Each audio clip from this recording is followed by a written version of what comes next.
Friendship, whether or not you like it, it's a big part of anime. Whether that be the bad guy being defeated through the power of friendship, or just the anime being about a story of two friends traveling through a harsh world. Really, no matter what your favorite anime or manga is about, friendship is a heavy aspect of it. The entirety of Naruto's plot revolves around Naruto trying to get his best friend back to the village. Bleach is just about Ichigo trying to protect all of his friends, of which he just keeps getting more and more. Hunter x Hunter is a story about two friends venturing out into a world that pretty much just wants them dead. And ironically, that's also kind of what Berserk is about. Think about it for a second. So whether or not you're a fan of it or not, friendship is gonna stick around. So it's probably best to get on the friendship bandwagon. And here's the thing, because the themes of friendship being the most important thing on Earth is so popular in so many anime and manga, pretty much the #1 export of anime and manga is incredible friends. Friends who seem so close in the shows we watch or the manga we read that we feel as though we're almost there with them. Friendships that make us flip through those pages or watch the next episode every single time because we want to see what these friends do. And just how good an anime or a manga is can be entirely shifted by these kinds of friendships. See, if you make a complicated push and pull friendship, but it's clear both of the friends still love and respect each other, then that's gonna draw a lot of people to your story. However, if you make a messy, one-sided friendship that never really seems to pay off, then unfortunately, that's probably gonna put some people off of your story. And thus, it's really no surprise that when we're talking about the greatest anime friendships in all of anime, they're gonna come from some of the greatest anime and manga of all time. A rising tide raises all boats. So when it really comes down to it, who are the greatest anime friendships? Well, I'm sure everybody's list would look slightly different than mine. I'd like to think that this top 10 I compiled is pretty close to the right answer, but you know, it's all opinion, so there's no such thing as a right answer. But with no further ado, let's get into the top 10 anime friendships ranked and explained. But before we get to ranking or explaining anything, guys, please, for me, like this video, subscribe to the page, and hit that noti bell. And if you want to see a real-life anime friendship, then go ahead and listen to my anime podcast, Who Talk is Anonymous, where me and my real-life best friend, Danny Mata, talk about what went down in anime this week. It's available on YouTube, Spotify, and Apple Podcasts. And if you want us to look like we're best friends, go ahead and pop into my anime merch store, takusanonymous.net, where you can pick up some of the greatest anime t-shirts, sweatshirts, and sticker packs known to man. So, friendship. How do you rank which one is better than another? Well, to me, there's a certain set of criteria that a friendship has to follow in order for me to deem it good. Is there mutual respect? Do these characters spend the majority of their screen time with each other? And are they actively trying to kill each other? You wouldn't think we'd have to talk about the third one, but we have to talk about the third one. See, because while there's a myriad of anime friendships all throughout all anime manga, I feel as though when people talk about anime friendships, they sometimes conflate friends with rivals. Now, there is absolutely gray areas to this. Yusuke and Kuwabara, while rivals, are also friends. But friends in the, like, I would get stabbed to save your life, but I would also never tell you that I like you as a human being kind of friendship way. It's very masculine coded. Now, the non-gray area to this friends or rivals trope is Gilgamesh and Enkidu. Enkidu, I've never said it out loud. Now, these two were friends, but the majority of the plot now revolves around the fact that Enkidu is the only person strong enough to kill Gilgamesh. So I would put them in the rivals category and not the friends category. And that's important because a lot of people are going to be like, oh, why isn't so-and-so on this list? And the answer is, even though it might look like they're friends, friends don't try to kill each other. And if they do try to kill each other, they reconcile eventually. Like right now, I wouldn't say that Kawaki and Boruto are friends. They're rivals. Though by the end of Boruto, they'll be friends once again.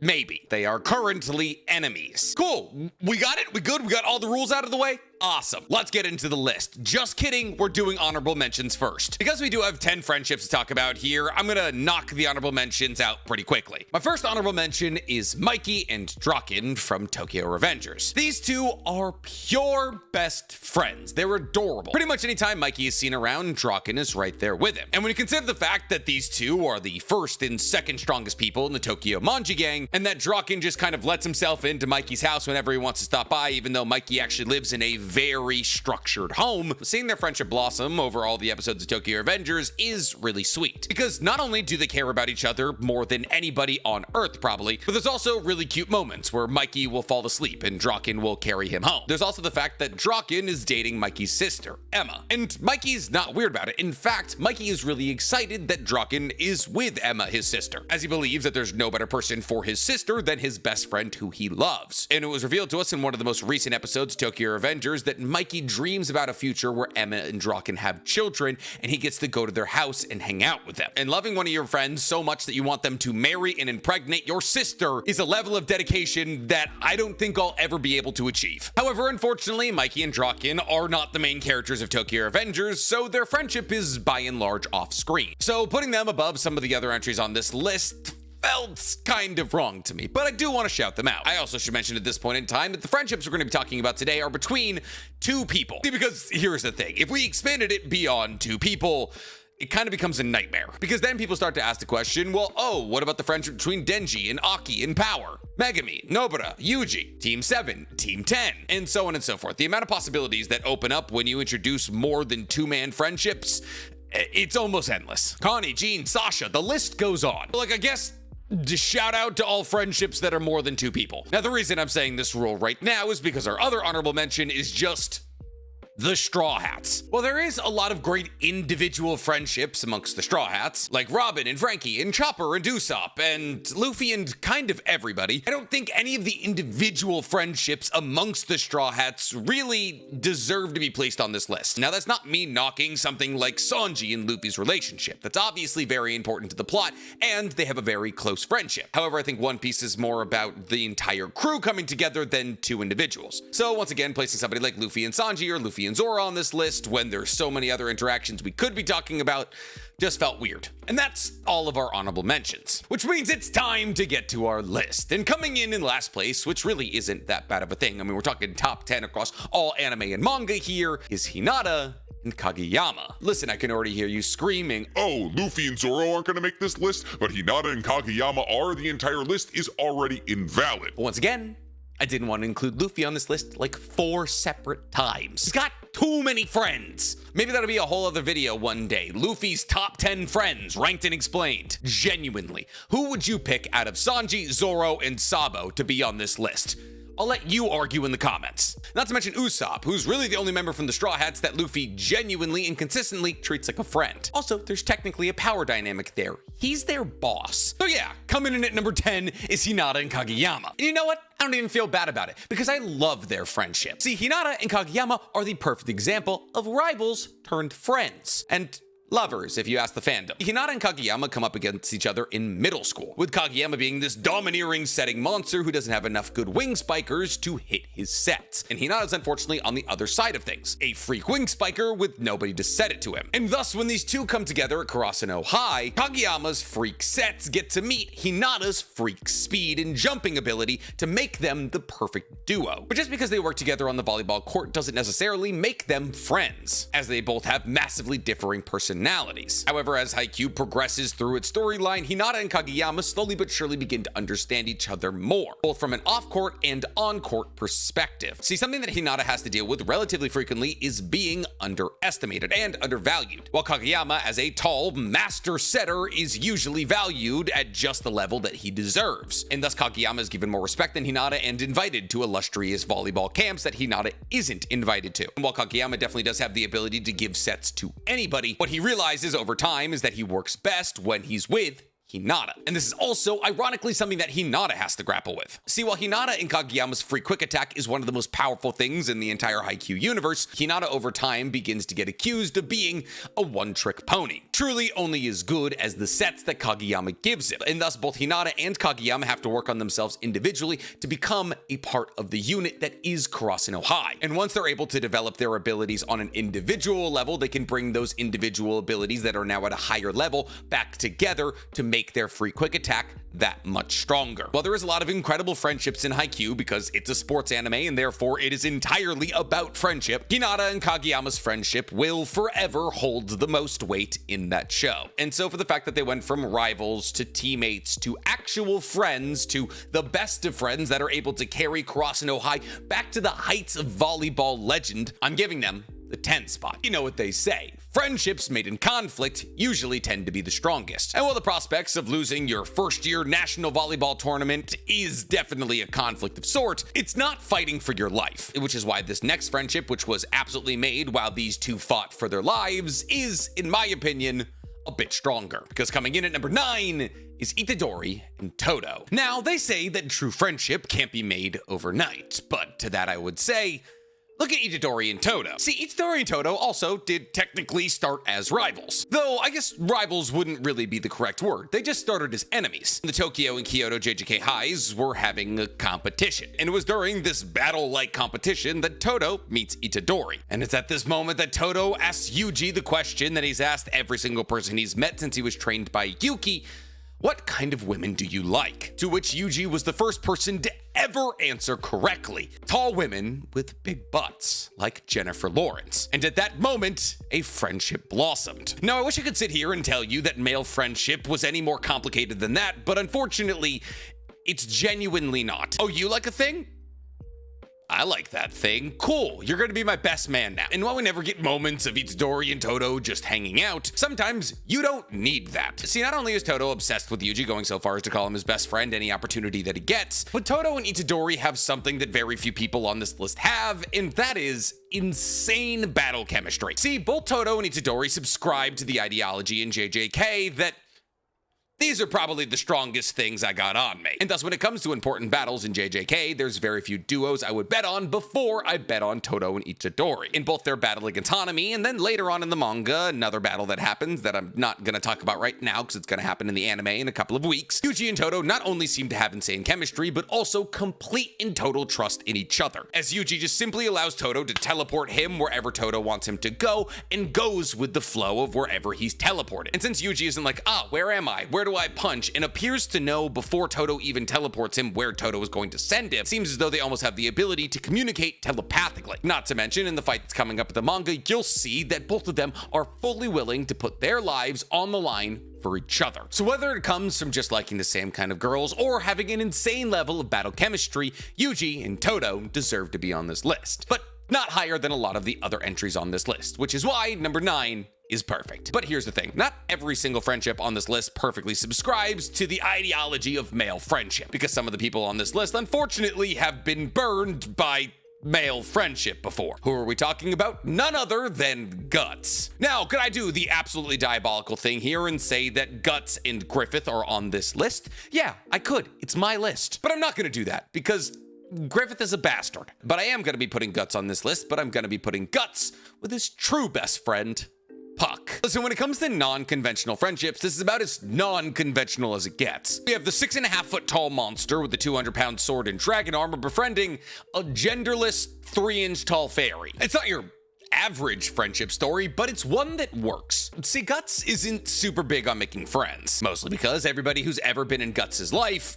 has stabbed him in the back one way or another. See, Guts' first real friend was his adoptive father, Gambino. He was a drunk who tried to kill him multiple times and then sold him out. So not a great start, and because Guts was abused by his adoptive father, Guts really didn't concern himself with making friends. That is until he found the Band of the Hawk, an elite mercenary group that he immersed himself in and made a bunch of friends within. And the greatest out of all of those friends was Griffith, who betrayed him and then killed the entire mercenary group, leaving only Guts. And the Berserk story starts with Guts after this has happened. And it starts with Guts in a tavern where he accidentally saves Puck. Now, because Puck feels as though they're indebted to Guts, they decide to stick with Guts, even though Guts is terribly mean to Puck. And since Guts is only concerned with the idea of getting stronger so he can one day defeat Griffith, Guts isn't technically really worried about making sure that Puck's feelings are never hurt. Which is understandable because Guts has been hurt by a lot of different people, and letting people back into his life isn't his #1 priority. However, as the story progresses, Guts slowly but surely warms to Puck. And while Guts would never outright admit it, Puck is absolutely his closest friend. And over the duration of Berserk, Guts and Puck have traveled to a myriad of different lands. All the while, without Puck really trying, without Guts really knowing, Puck was acting as a healing entity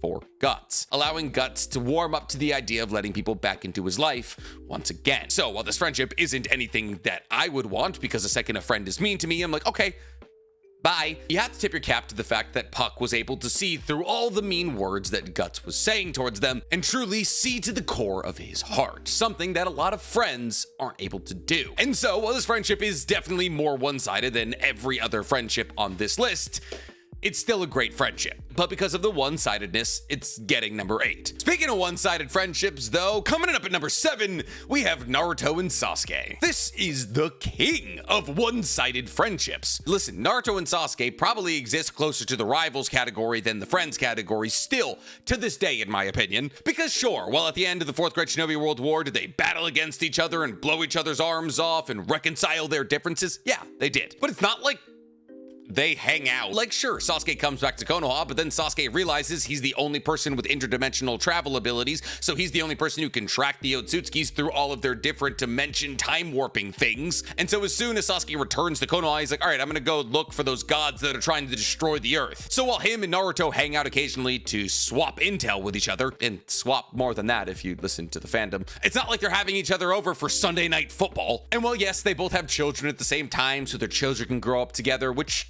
is kind of weird, I guess. What's that conversation go like? Hey, Naruto, Sakura's pregnant. Oh no, I have to go knock up Hinata. But Naruto and Sasuke also fall into the category of insane battle chemistry. Because, well, ironically, for the majority of Naruto and Naruto Shippuden, Naruto and Sasuke were trying to kill each other, not work with each other. By the time that Boruto comes around, they are the most dynamic duo on Earth, as both of them in their base states were able to run the ones with a fused Momoshiki. And for all intents and purposes, they won, until some scientists decided to throw a bunch of jutsus at Momoshiki that repowered him up. But Nick, if you consider them rivals and then friends and not even really friends, then why are they so high on this list? Because I'm being jaded, that's why. While this friendship is incredibly one-sided for the majority of Naruto and Naruto Shippuden, Naruto gritting his teeth and bearing whatever the world has to throw at him to save his best friend Sasuke is one of the most commendable things in all of anime. And it's what makes Naruto so great. Naruto never gives up on his best friend, regardless of what life throws at them and what they do. See, Naruto believes in a part of Sasuke that Sasuke doesn't even believe in, as Naruto believes that there's a good person within Sasuke long after Sasuke is assumed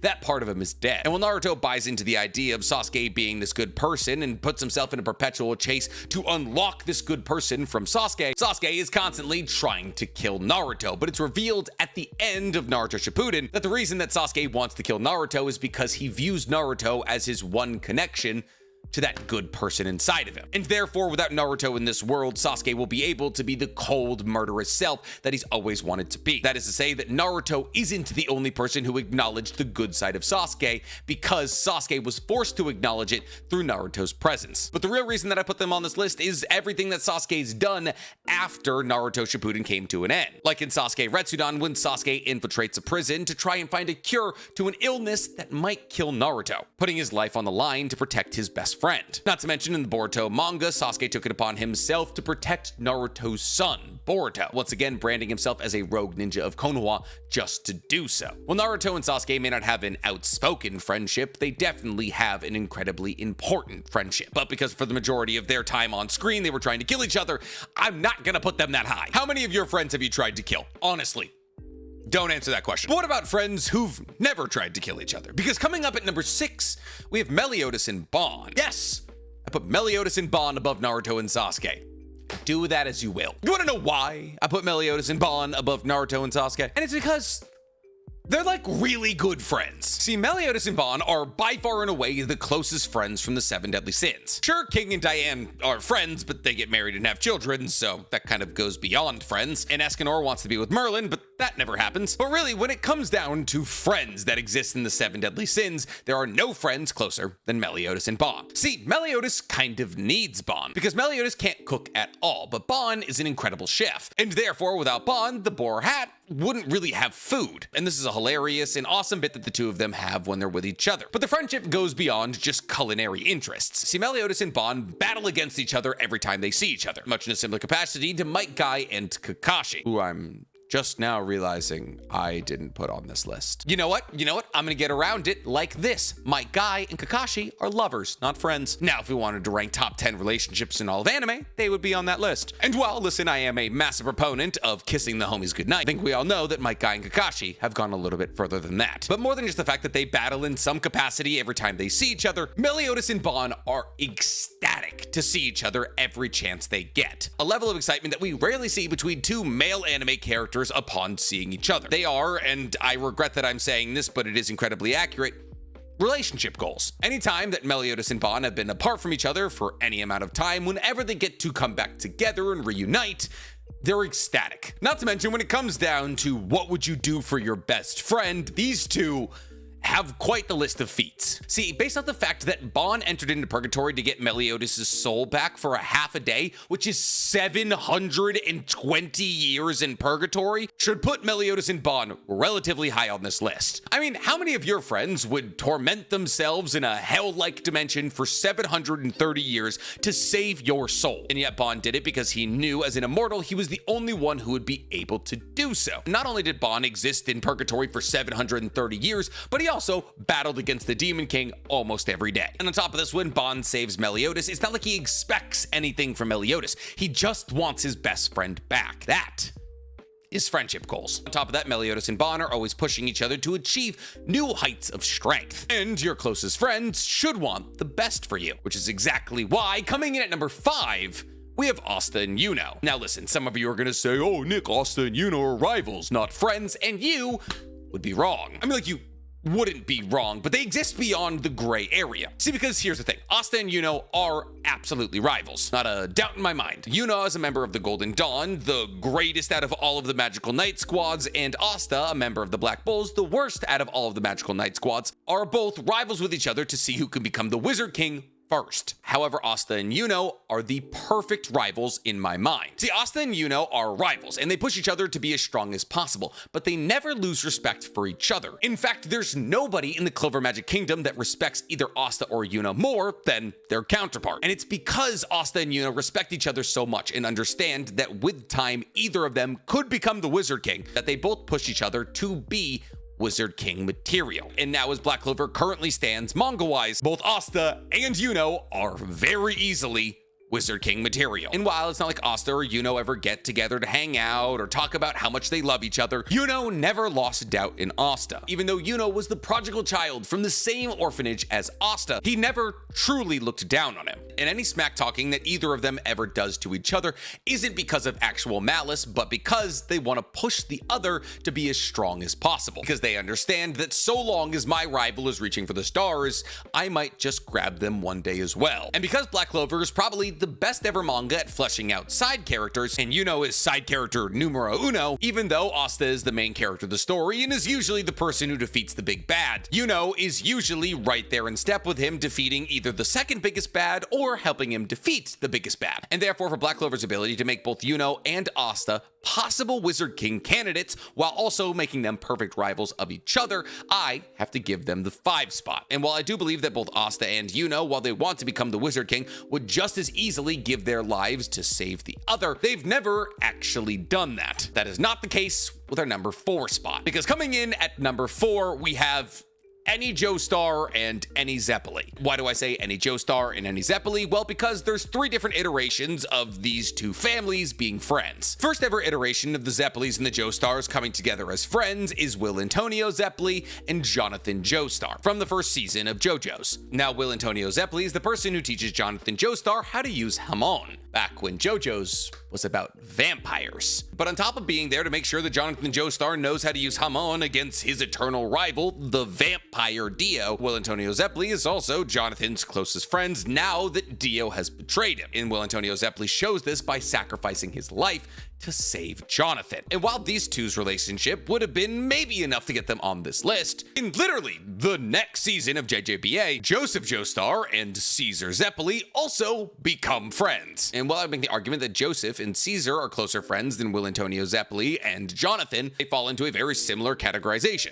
where Caesar starts as the stronger user of Hamon, but slowly but surely Joseph becomes better and better at using Hamon by training with Caesar. And then Caesar, in a fit of rage and pride, goes off to battle against the vampires by himself. Oh, I'm sorry, in this season they're called masked men. And once again, a Zeppeli gives their life to protect a Joestar. That is to say that Caesar Zeppeli gives his life to secure the antidote for a poison that is about to kill Joseph. Now, unfortunately, I haven't seen or read Steel Ball Run, but I've heard that Euro Zeppeli and Johnny Joestar are very close friends. So, if you can have 3 different generations of the same bloodline coming together to be friends and possibly have one of those bloodlines always give their lives to protect the other, that is loyalty. But for that reason and that reason alone, they get number 4. Do they play video games together? Probably not, because they're too busy worrying about vampires, which is why coming up at number 3, we have King and Saitama. See, in actuality, the reason that I made today's video is because I was reading the new chapter of One Punch Man, and I was like, I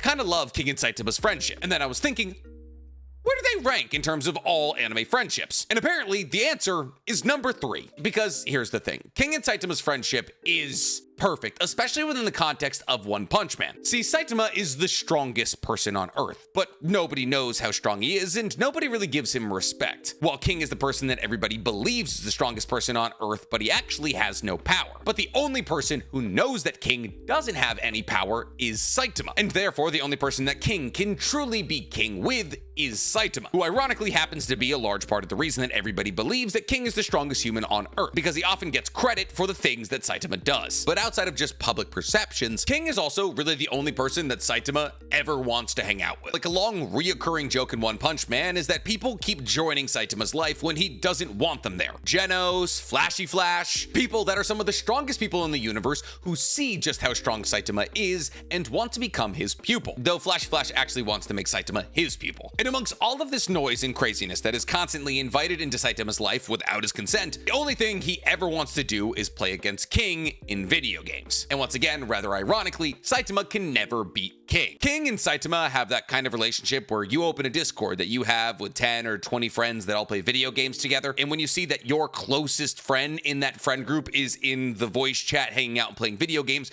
you make the decision to join. Their relationship is just so modern day, and it makes me so happy that Saitama, who really doesn't like being around people, loves being around King so much. And since King loves the security of being around Saitama, he loves being around Saitama any chance he can get. And thus, while the majority of their friendship actually isn't explored at all in the anime yet, for those of you who still keep up with One Punch Man's manga, you'll know they're kind of awesome together. But were they ever slaves together? The answer is no, which is why they're at number 3, and Einar and Thorfinn are at number 2. Is it Einar? It's Einar, right? I'm sorry, the new season ended like 4 months ago. It's already out of my head. Now, Einar and Thorfinn don't meet until after the prologue of Vinland Saga, and they meet after Einar is taken captive, after his village is destroyed and his family is killed. Now, Einar is sold into slavery, much like Thorfinn, and it's by the two of them coming together to cut down an entire forest and till an entire field that they would be able to sell the crops that they grew from, so that one day they could buy their own freedom, that the two of them met. And thus Einar and Thorfinn spend years together, cutting down trees, pulling out stumps,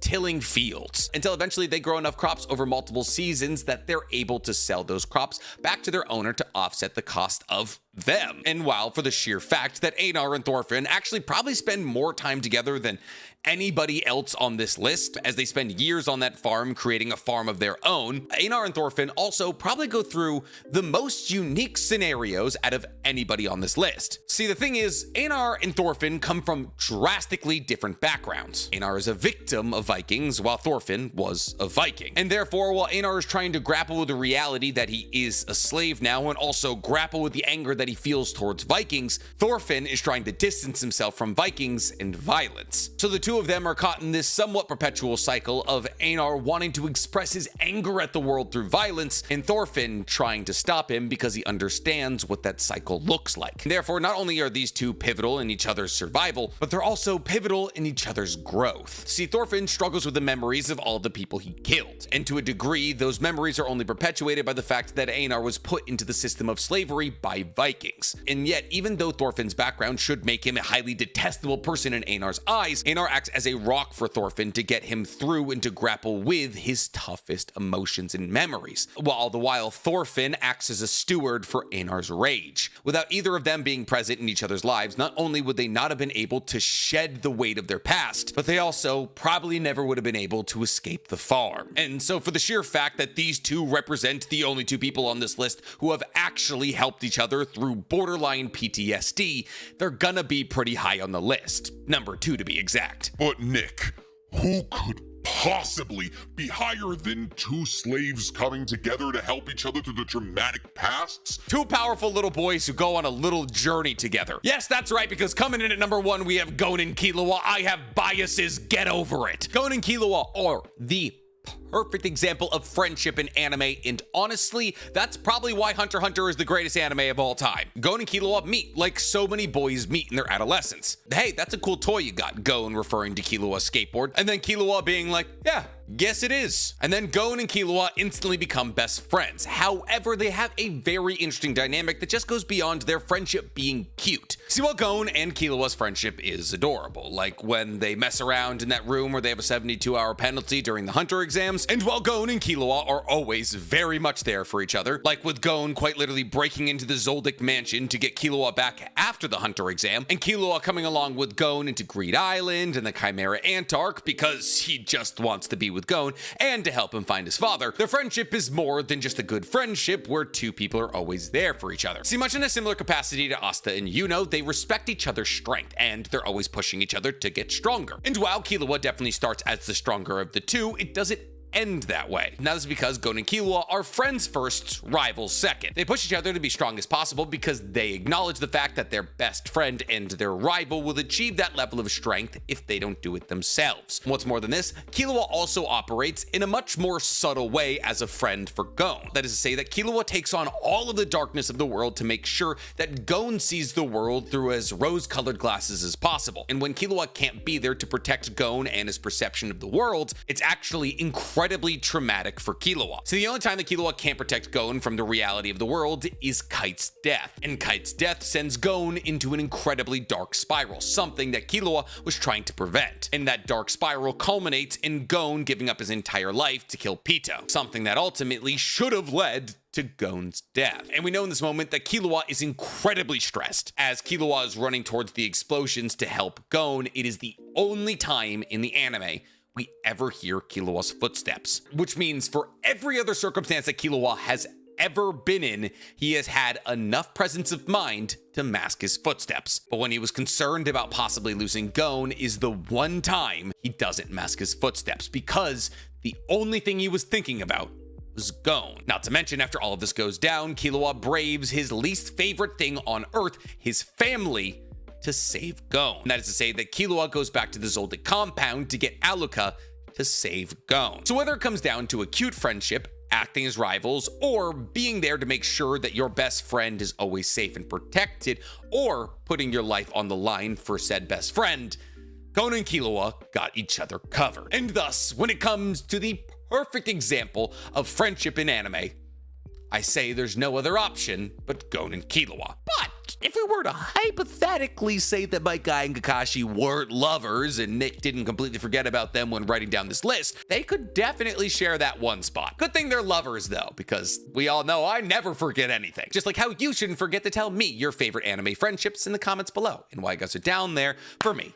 Please like the video, subscribe to the page, and hit that noti bell. Every time I've done a Konoha 13 ranked and explained video, I've forgotten to put one member of the Konoha 13 in.